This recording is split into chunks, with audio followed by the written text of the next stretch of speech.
Want to have your very own free-range egg farming business?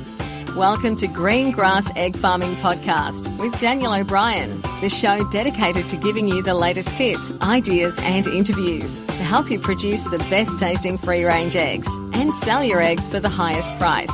And here's your host, Daniel O'Brien. Daniel O'Brien here. Welcome back to greengrasseggfarming.com. My special guest today is Shane Ellis from Gippsland Free Range. Welcome. Hi, Daniel. Thank you very much. Oh, well, it's good to have you on, Shane. And today we're going to be talking about electric chicken fencing, temporary fencing versus permanent fencing. And I wanted to get some wisdom from you as to why someone would sort of go with temporary fencing versus permanent fencing.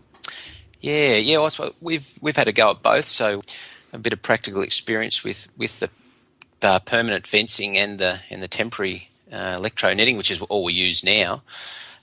I suppose the first thing I was just thinking about when your pullets first arrive is putting that electro netting around them fairly close to the shed, and straight away, I mean, my background is with cattle, and I do a lot of electric fencing and strip grazing, but there's this education process with these chickens coming out, touching the head on the electro netting for a couple of days, and all of a sudden, every fence they seem to face, they think it's going to bite them. Yep. So that's something that then we slowly move the netting out to give them that bigger area. And then we don't have any problem with ever going over the fence. That's sort of the first thing that strikes you. But then ultimately we've got it for protection, against foxes and cats and dogs. Not that we have many wild dogs here, but you might get domesticated dogs come in off the road and want to chase the chickens or whatever. Well, they don't like the electro netting either. They head the other way. Bites them on the nose as well. Yeah, that's right. Yeah. So it works well in that regard. Yeah. So obviously, the purpose of temporary fencing is exactly that. It's temporary. It's portable. We can obviously make a square or rectangle, sit the chooks in it, and then move it on. So it gives us the flexibility to do like cell grazing, like you were talking about earlier, like with the cattle. You put them in there for a certain period of time, and then you move them on, so you get that recovery time. Yeah. That's really important that we've sort of found in the, I suppose, 6 years we've been using it is, chickens will cause a bit of damage to a bit of bare ground, and you can control that. You can just move them over it that bit quicker.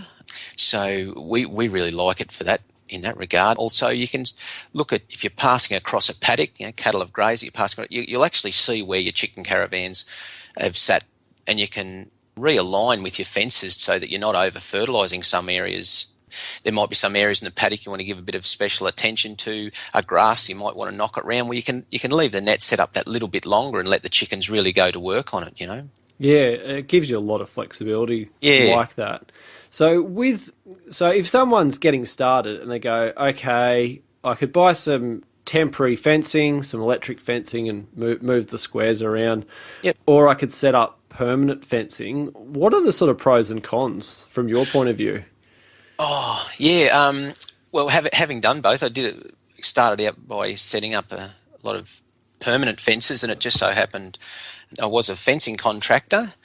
Now, that does give you a fair head start to it, but for someone, if they haven't handled wire netting, your wire netting, it can be a fair chore, especially on undulating ground. Clipping it to existing fences, it's really hard to get it sitting right. It'll well and dip over hollows and rises in your paddock. So there's a fair, and I guess I had some idea of what I was doing, but there's quite a labour component to putting the wire netting up, but also once it's up, that's where it is.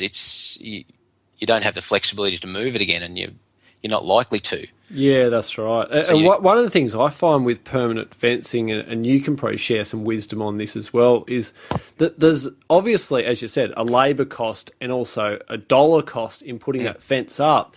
But one thing I hate about permanent fences, especially if it's a chicken mesh fence opposed to 3 barbed wires, is maintaining it. You're going to get grass and weeds and trees, and you can't just go in with the slasher or the brush hook and just go underneath it and wipe it out, because you need that to go right to the ground, and in some cases into the ground a bit. That's right. That's right. And whilst you've got those grasses and bushes coming up against the fence, it lessens the life of the wire. So then you've got, it compromises the safety of your chickens. And yeah, so there is that maintenance thing. The other thing is someone coming in there, they don't have to hook on that with if you're trying to slash beside it, and all of a sudden you've just done a couple of $100 worth of damage to a piece of wire netting. Yeah. That's in the cost of replacing it and in that piece, and the labour to put it up there. So. We had a lot of trouble also with chickens not respecting it, like just jumping up on it. So we'd make it higher, and then they'd find another way to go up an end assembly and get on top of the strainer post, then jump over. So, look, in terms of labour, shifting your sheds and moving your chickens, yeah, beautiful. Like cattle, open a gate, let them in. When they're finished in there, you open the gate and let them out. It just doesn't seem to be that simple though with the chickens, and that's I think the electro netting has sort of won us over it. It does educate them from the first day they're here. Yeah. And the other thing with permanent fencing, like sometimes when you first start, you don't realise how much land, say 400 chooks needs. It's easy to go, you will just fence in this area and just sort of rotate them around in there. But most people, if they pick an area, they'll pick it too small. And then it's sort of overgrazed and it never gets that recovery time. So even though your shed might be over in this corner of a 10-acre paddock, your chooks will still wander around. So where the chooks were the day before, your grass isn't getting that rest time where it can just grow and it doesn't need to worry about something eating it or chewing it down. It can just grow. That's right. And every time it's growing, it's expending energy. And so if something's nipping it off sooner than it should, you've got that root die back underground, it's expend energy, so it won't recover as quickly the second time. The other thing I've seen with some pretty well set up free range egg farms is permanent fences with little laneways in between with all sorts of shrubs and bushes that the chickens can enter through gates. Works really well. The only thing, that the idea is for when a paddock becomes empty to give it that long rest recovery, have it that spell. But then you start looking at the investment in that paddock. Well, I've put all that netting on. Maybe I should get some chickens in here a little bit sooner just to get some eggs out of them to get some money back for that netting that's on the fence. So the intention might be there to rest that paddock, but then you'd be looking at thinking, no, I really need to make this pay. Yeah, and you'd know firsthand, like if you've been a fencing contractor, to put in wire netting at probably 6 foot high or at 2 meters high or something. It's expensive. Like just to buy that roll, like you go into a rural supply and go, I want to price some chicken wire that's 2 meters high. Like even if the thing's only 30 meters long, it's expensive, let alone the post and labour and all the clips and the other stuff that myself and others that aren't fencing contractors would know about, all the other stuff that goes into putting it up. And as you said, once it's there, you want to hope that that's the right spot because it's not moving. And I suppose the other thing I've just thought about, Daniel, is that you might not own the land.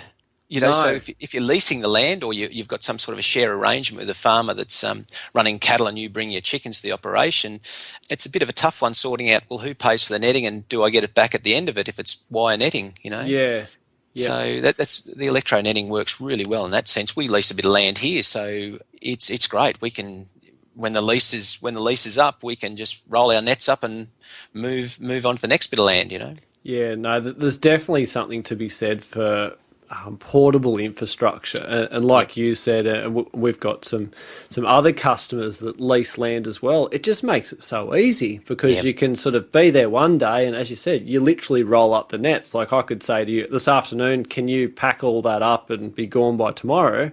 And you go, yep, no worries. Like it's so easy. And I think with that flexibility, suddenly farming, the opportunity opens up so much broader because you don't have to look out your back window and go, well, that's all I can farm on. You can look, well, who else has got land? Who else could do with some chook manure? There's a lot of farmers locally to most people that wouldn't mind having a few chooks running. Oh, that's right. And I wouldn't even charge for the fertiliser. Yep. That's right. And it's a great, it's a pretty good relationship too. If someone's got their their farm going, and they're spending a lot of money on fertiliser, and you can say, well, listen, how about we take that paddock out, I'll run my chickens across it, let's see how it compares with the rest of the farm, and you can come and do it all portable and quite simply. I think one of the things with the electro-netting too is you can make it easy, and I've seen some people make it look really difficult, setting the nets up and packing them up and putting them up. Yep. So you spend a little bit of time working it out, or get someone to show you who might have done a bit of, and yeah, it is simple to handle. Yeah, so walk me through it. So you run four nets, 50 metres by 50 metres, and a caravan inside, is that right? That's right, yep. Okay, Yep. so walk me through it of what happens when you want to move those chickens to a new patch of grass. Like, what do you need to do? You've got a chicken caravan, and you've got a square surrounding it by 4 nets, which are 50 metres long each. What needs to happen? All right, well, if I've got, if I'm just moving it doesn't matter, you can move north, south, east, west from that, or whatever direction, you like from that enclosure, as long as you've got room. Yep. And I'll always just roughly pace it out. If I'm getting close to a boundary fence, I'll just pace it out, to make sure I've got room to set my new nets up. And then all I'll do, I'll set up a net running away from the enclosure, and I'll be looking down the other fence, the other electro netting fence. So I'm somewhere roughly in line. Yep. I'll put those pegs in the ground, stomp on the pegs, put them in the ground, so it's all standing up nice and taut. I'll then go to the other side and I'll lay that net out, so it's running parallel, 50 metres across the paddock, running parallel to the net I've just put up. Yep. And I'm then looking down the fence, the electro netting fence where the chickens are. Yep. So I know they're roughly going to be 50 metres apart at the end of the netting. That's Yes. Yep. Then I leave that laying along the ground. I don't stand that up just yet. I then lay my other net out from those ends, the ends of the one that's standing up and the one that end laying down, and it might take a little bit of adjustment. You might just have to move it out. Could be 5 metres or 6 metres. It won't be much. Yeah. Okay. Yep. Then I stand those two up. So then I've got 3 nets standing up and adjoining the electro netting where the chickens are. Yeah. So if we're looking at that from the top view, we're looking at a rectangle which is 100 metres long by 50 metres wide, and through the centre at exactly 50 metres, it's got a fence which is separating it through the current square they're in and a brand new square that they're about to go in. Is that right? That's right. That's exactly it. You got the picture. Yep. And what I've found, and it's a bit like cattle, once your chickens and your alpacas or your dogs have seen all this happen before, they almost line up at that centre fence, waiting to go through. And so then I go to that centre fence when, as you say, you're looking down, there's a fence through the middle, 50 metres long.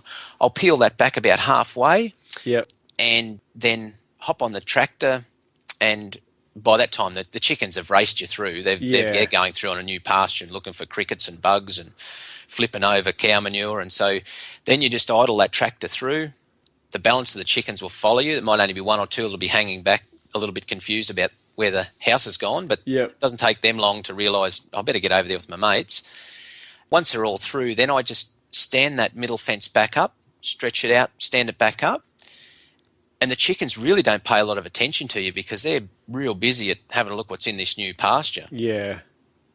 No, I've got a video up on YouTube. It's been up there for 4 years or more now. It's got well over 500,000 views, and it's just opening up that centre fence. I've just sat a camera there just to explain to people that the big race, you open up that first thing, and as you said, they are literally standing there going, open the fence faster, we are ready to go in.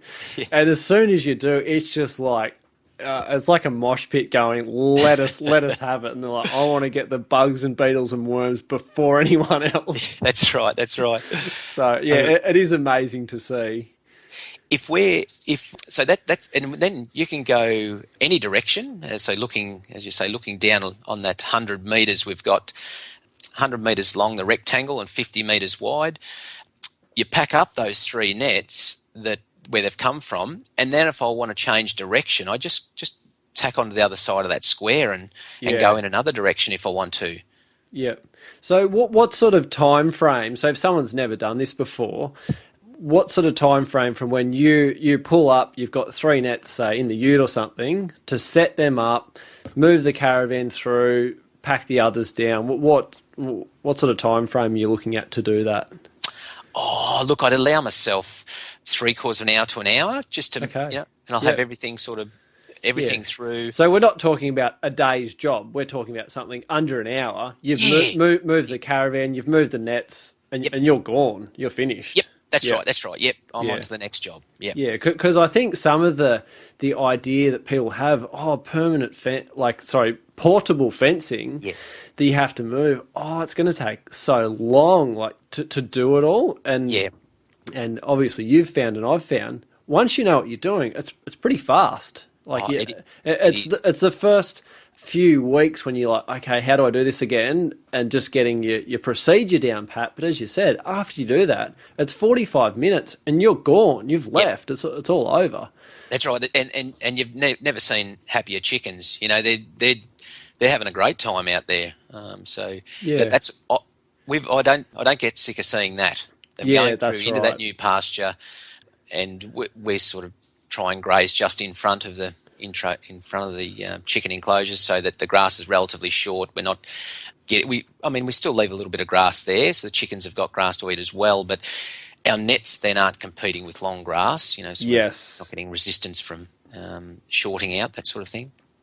So your cattle come in, they eat it down, you can move your chickens on later. Now, obviously, every farm's going to be different with the seasons, but with your farm in your location, so you're in Gippsland, Victoria, how long would you leave the chooks in that 50 by 50 metre square? Yeah, it'll vary from seasons. We'll tend to really keep an eye on it, but generally around we'll be looking at that 6 days. We'll be looking at, in 4 days, we'll be looking at, are they creating any damage? Okay. You know, if they're not, and we've moved that shed a number of times inside that enclosure, if they're not creating any damage, we'll run it to about 6 days. If they're starting to knock it around after 4 days, we'll then start to plan the next move. Yes, so it might be that, if we've got to bring cattle in from a paddock or so away, we'll go in and we'll graze it, get them set up, ready to go. I mean, before we had enough cattle to graze in front, we would just slash lines where the electro netting would go, and that's fine. But it is nice getting the cattle to do the job for you. Yeah, definitely. Okay, so just to recap then, so the benefits for your electric fences, first, the day they come, like your chickens come, it trains them well. So when they're trained, they put their nose or head on the fence, bang, they sort of get a little bit of a bite. They'll respect it. It's good for the ground, so you can move them regularly. And as you said, when you start seeing the ground's had enough impact, you've got the option just to move it. Yep. Versus your permanent fencing, the labour, the time to put it up it takes a long time. It costs money. When it's there, it's there. You can't move it. And there's no rest or recovery period, like if you're going to run one paddock. Yeah, that's right. And then if you're going to do multiple paddocks, then you've got more money putting like sort of centre fences in. So overall, it sounds like temporary fencing for your operation, and from what I've seen as well, for most operations, it works really well. It gives you a lot of options and flexibility. So, and one thing we haven't really touched on, but it's electrified to keep the chooks in, but also to keep predators out. And you said, like, if you have a stray dog that walks in from the road and foxes, how have you found it? How effective have you found it? Because ultimately people want to know, do they work? Like, do you get foxes? Do the foxes still get in? Oh, yeah, no, they won't. Set up right. If it's set up right and you've got your electric fencing, that's probably the other thing, to make sure that electric fence unit suits that netting and the length of the grass that they're on.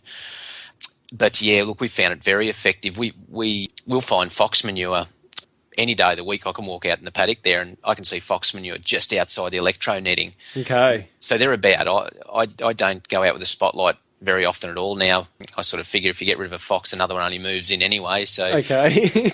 I don't worry about it too much. We do have alpacas and dogs, but at times there will be an enclosure that doesn't have alpacas or dogs in it, and we don't have any problems inside the netting. Yeah. The only thing is just got to watch the ground that you use a peg to peg it down if it's sitting up over a little bit of a hollow or something like that. Yep. Foxes can get fairly creative when they want to, when they know there's a delicious meal on the other side of a fence. But if it's put up right and your electric fence unit's right, yep, no problem at all. Yeah, fantastic. And I've found similar results. Set up right with a good size energizer, and that's one thing I definitely recommend is get a good size energizer. There's no point getting an amazing fence that can keep the foxes out, and then you just get like a really tiny, compact energizer that's not going to run it. And I use the example, it's sort of like buying a Ferrari and say, oh, I don't want the Ferrari motor, I'll just put a Hyundai motor in it. Go, well, you're not going to get the performance. That's it. It might look pretty, but it's not going to deliver. Well, and the other thing too, just while we're in there, I suppose something that's